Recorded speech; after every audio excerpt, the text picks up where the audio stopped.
Born in 1868, McNabb was a scholar, preacher and tireless advocate for a better way of living, one rooted in Catholic faith, tradition and love of the land.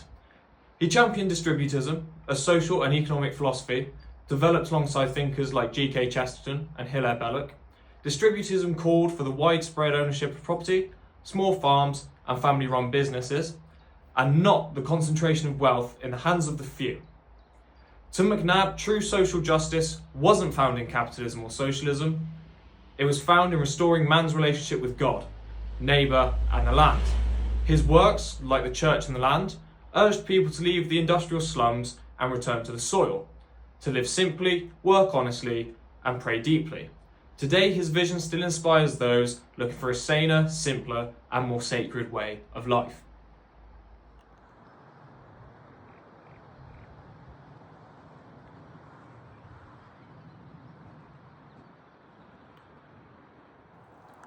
Standing behind me is the Dominican Priory in the village of Woodchester. This priory is where McNabb underwent his novitiate. Of course, in his time, the large car park you can see here was the dwellings for the Dominicans. Just over the road is the old Catholic school, which shut down last decade. And just up the road from that was the convent, which is now sadly closed and has been left to rot. Despite this clever struggle to forge a Catholic identity in rural Gloucestershire, McNabb's church lives on, and it still does services over 100 years later.